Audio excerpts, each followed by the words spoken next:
안녕하십니까, 반갑습니다. 오늘도 저와 함께 쉬운 독해 시간을 가져보도록 할 텐데요. 영상 후반부에는 영어 단어를 순서대로 배열해서 영작하는 연습도 함께 해볼 테니까요. 영상을 끝까지 시청해 주시면 감사드리겠습니다. 그럼 첫 번째 문장 한번 살펴볼까요? 첫 번째 문장의 주어는 it입니다. It was so cold로 시작을 하네요.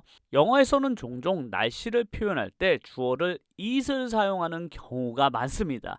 이 it을 영어에서 문법 용어로는 비인칭 주어라고 하는데요. 이 it은 따로 해석하지 않는 것이 특징이에요. 그래서 이 문장에도 역시 이 it은 해석하지 않고 그냥 너무 날씨가 춥습니다 정도로 해석하면 좋겠습니다. 그래서 it은 해석하지 않고 그냥 너무 춥다. 어디가? outside. 바깥에 날씨가 너무너무 추워서 that. 그래서 어떻게 됐냐면 you could see. 너가 could는 뭐뭐 할 수 있었다죠. 뭘 할 수 있었냐면 see your breath. see는 보다죠. 그런데 뭘 볼 수 있었냐면 your breath. breath라는 것은 우리가 숨 쉴 때 하는 그 숨입니다. 그래서 우리가 추울 때는 입김을 볼 수가 있잖아요. 그 입김을 영어에서는 따로 표현하지 않고 그냥 your breath라고 합니다. 그래서 네가 숨 쉬는 것을 볼 수 있을 정도로 바깥이 너무 추웠다라는 말이 되겠습니다. 이 문장에서는 문법적으로도 살짝 짚어볼 게 있는데요. 바로 so와 that으로 이루어진 문장이라는 것입니다. 너무 춥다. 어디가? 바깥이. 그래서 어떻게 됐냐? You could. 너는 볼 수가 있었어. 뭐를? Your breath. 너가 숨 쉬는 걸 볼 수가 있었대요. 그래서 너의 입김을 볼 수 있었다라고 그냥 이해하시고 넘어가도 좋을 것 같습니다. 그럼 두 번째 문장도 살펴볼까요? 자, 이번 문장은 suddenly로 시작합니다. suddenly 하면 갑자기라는 뜻인데요. 이렇게 주어로 시작하지 않고 종종 부사로 시작하는 문장도 있을 수 있으니까요. 당황하지 않으셨으면 좋겠습니다. 그래서 갑자기 a large bird.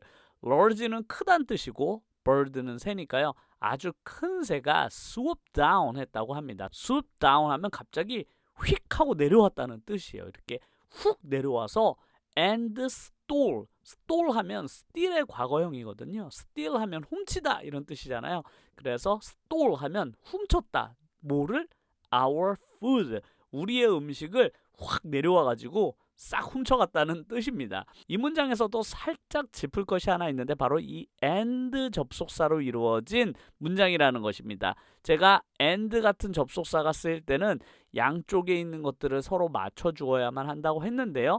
이 문장에서는 동사를 주의하시면 좋겠습니다. 특히나 동사의 시간을 맞춰주는 게 중요하다고 지난 시간에도 설명을 했는데요. 이쪽에 ed가 붙어서 과거를 만들어 준 것과 steal의 과거형인 stole를 사용했다는 것. 그래서 앞에도 과거형 동사, 뒤에도 과거형 동사를 서로 맞춰줬다라는 것을 문법적으로는 중요하게 보시면 좋을 것 같습니다. 그럼 다음 문장도 살펴볼까요? 이번 문장의 주어는 this sanitizer네요. sanitizer, 매우 낯설고 어려운 단어인데요. 바로 살균제라는 뜻이에요. 그래서 sanitizer 하면 살균제, 균을 죽이는 거죠. 이 살균제는 will kill. kill 하면 죽이다 이런 뜻이잖아요. 그런데 앞에 will이 붙었으니까 죽일 것입니다. 그런데 뭘 죽이냐면 any germs. germs 하면 세균이라는 뜻이에요. 그래서 세균들을 죽일 것입니다. on the surface. surface 하면 표면이라는 뜻이에요. 그래서 표면에 있는 그런 세균들을 이 sanitizer가 죽일 것입니다라는 뜻입니다. 이 문장은 매우 단순한데요. 주어인 sanitizer, 동사인 kill, 그리고 목적어인 any germs로 문장이 완성됐죠. 그런데 명사인 the surface를 추가하고 싶으니까 앞에 있는 on 전치사를 사용했다라는 것만 좀 눈여겨 봐주시면 좋겠고, 그리고 역시나 이 문장에서 우리가 새로 배운 단어가 3개나 되잖아요. sanitizer, 살균제, 그리고 germs, 세균, 그리고 마지막으로 surface, 표면이란 뜻이죠. 이 3가지 단어들을 꼭 기억하시고 다음에 이 단어들을 마주치게 되었을 때는 이 단어의 뜻을 알고서 해석하실 수 있으면 더 좋을 것 같습니다. 그럼 마지막 문장도 살펴볼까요? 자, 마지막 문장의 주어는 I로 시작하네요. I hope that. 여기에서 that이 또 등장을 했습니다. 제가 동사 뒤에 목적어 자리에 이렇게 that이 등장할 때마다 제가 언급을 하고 있는데요. 바로 할 말이 많은 that이라고 제가 했잖아요. 내가 희망하는 것이 명사 한 단어로 설명하기 어려우니까 문장이 필요합니다. 이렇게 문장이 필요한 경우에 목적어 자리에는 무언가 단어를 채워 넣어야만 하기 때문에 어쩔 수 없이 that을 사용할 수밖에 없는데요. 그래서 주어인 I, 동사인 hope, 그리고 목적어 자리에는 that을 넣고 난 다음에 다시 한 번 더 문장을 사용할 수 있게 되는 것이라서 제가 이 that이 나올 때마다 늘 강조하고 있는데요. 이 문장에도 역시나 내가 hope, 희망하는 것이 길게 설명해야 되기 때문에 할 말이 많잖아요. 그래서 일단 that을 넣고 그 내용을 설명하고 있습니다. 그래서 내가 소망하는 것, 희망하는 것이 무엇이냐면 my dreams, 나의 꿈이 one day, 언젠가는 become, 뭐뭐가 되다라는 뜻이죠. 뭐가 되었으면 좋겠냐면 바로 reality. reality 하면 현실이라는 뜻입니다. 그래서 내 꿈이 언젠가 현실이 되는 것을 나는 hope, 희망한다 라는 멋진 문장입니다. 이 문장에서 주의해야 할 것은 역시나 이 that이죠. 할 말이 많은 that 쓰고 문장을 한 번 더 쓸 수 있게 되는 것이죠. 그래서 내가 희망하는 내용을 that 뒤에 써주시면 되고, 그리고 새로 배운 단어인 reality를 잘 봐두시면 좋겠습니다. 현실이라는 뜻이라고 했잖아요. 그래서 내 꿈이 현실이 되었으면 좋겠다라는 이 문장을 잘 기억해 두시면 좋겠습니다. 그럼 오늘도 저와 함께 단어를 순서대로 배열해서 영작하는 공부도 해보도록 하겠습니다.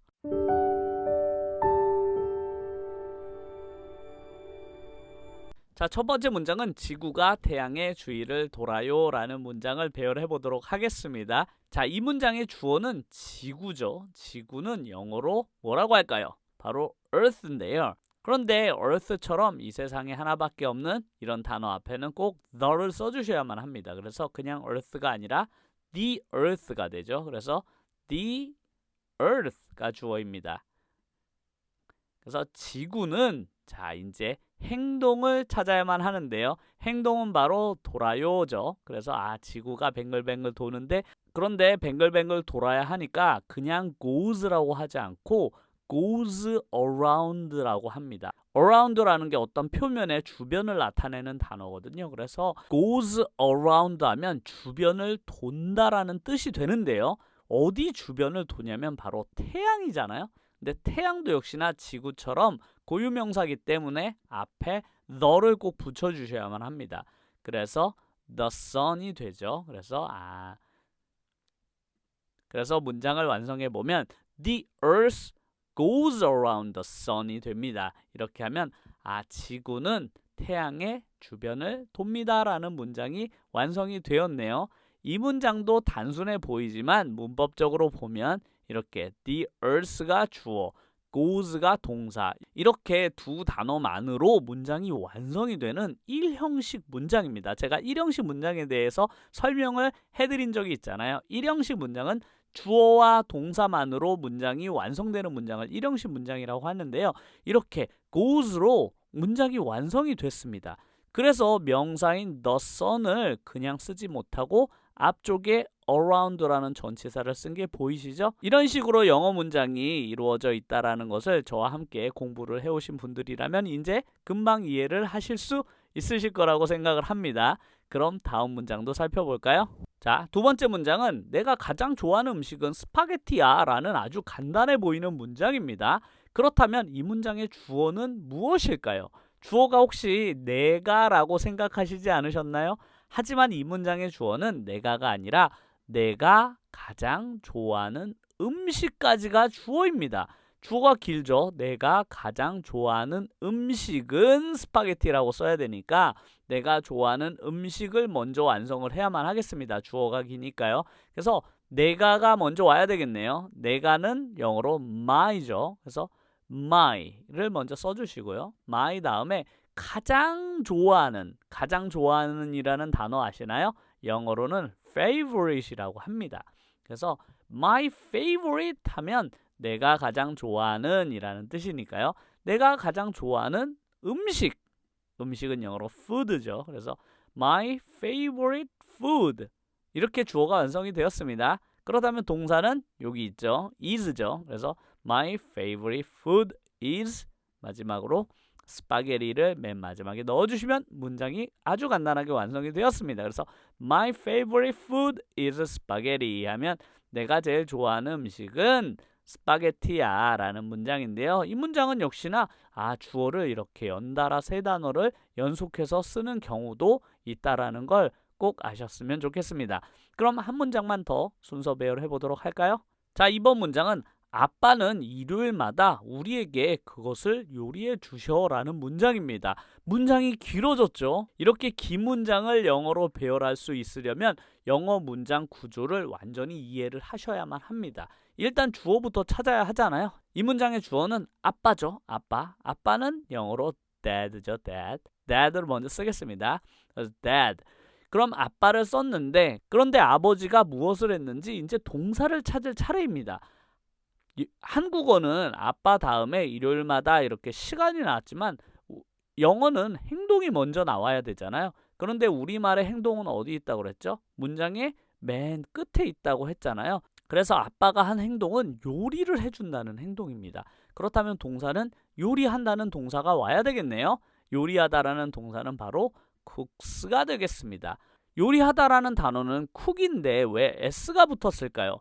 이제 이건 너무나 잘 아시겠죠? 주어가 dad가 3인칭 단수니까 동사에다가 s를 붙였다라는 것은 이제 정말 잘 알고 계실 거라고 저는 생각을 합니다. 그런데 목적어를 쓸 차례입니다. 아버지가 요리를 했는데 무슨 요리를 했는지를 쓸 차례예요. 그런데 그것을 요리해 주신다고 대명사를 사용을 했으니까 그것에 해당하는 단어인 it을 세 번째에다 쓰면 되겠습니다. 그래서 Dad cooks it. 이것을 요리해 주신다라는 문장이 여기까지 완성이 되었습니다. 그런데 문장은 완성이 됐지만 추가 정보를 넣어야 되잖아요. 자, 추가 정보는 우리에게 해준다는 것과 일요일마다라는 추가 정보를 더 넣어야만 합니다. 일단 시간은 제가 영어에서 뒤쪽에 쓴다고 했잖아요. 그러니까 누구에게 요리를 먼저 해주는지부터 쓰겠습니다. 우리에게라고 할 때 전치사는 for를 사용하시면 좋겠습니다. 그래서 for를 앞에 써준 후에 us를 써주셔야만 마찬가지로 더 필요한 추가 정보가 있죠. 일요일마다라는 표현도 써줘야만 하는데 Sundays가 명사니까 역시나 전치사인 오늘 앞에 넣고 나서 Sundays를 맨 마지막에 이렇게 써주시면 되겠습니다. 이 문장도 길어 보이지만 결국 아버지가 요리를 해준다라는 문장을 완성하고 누구에게 요리를 해줄까? For us. 전치사와 명사죠. 근데 언제 해주는지도 추가해줘야 돼서 또 전치사 on을 넣고 마지막에 Sundays를 넣은 이렇게 시간을 맨 마지막에 배열한 문장이 되겠습니다. 그래서 Dad, 아버지는 요리를 해주셨어요. 누구에게? 우리에게. 언제? On Sundays. 이렇게 문장 배열이 완성이 되었는데요. 이 문장에서 요 Sunday 뒤에 s가 붙은 거 보이시나요? Sunday가 일요일이라는 것은 알고 계시죠? 근데 이렇게 일요일이라는 Sunday 뒤에 s가 붙게 되면 그때마다라는 뜻으로 변하게 됩니다. 그래서 Sundays 하면 일요일마다라는 뜻이 되거든요. 그래서 s가 붙으면 매주 일요일을 뜻하는구나 라고 또 이해하시면 좋을 것 같습니다. 이렇게 문장 배열하기를 통해서 영어가 어떤 순서로 쓰여져 있는지도 함께 공부하게 되면 읽을 때도 도움이 정말로 많이 되거든요. 당연히 나중에 영어를 말하기 할 때도 충분히 익숙하게 영어를 잘 배열하면서 스피킹 훈련도 하실 수 있으니까요. 저와 앞으로 순서대로 영어 읽기와 순서대로 영어를 배열하기 훈련도 함께 해주시면 정말로 감사드리겠습니다. 오늘 영상이 정말로 도움이 되셨다면 꼭 구독과 좋아요를 눌러주시면 정말로 감사드리겠고요. 주변에도 이렇게 도움이 되는 영어 공부가 있다라고 많이 알려주셨으면 정말로 감사드리겠습니다. 그럼 다음 시간에 뵙겠습니다. 끝까지 시청해주셔서 감사드립니다.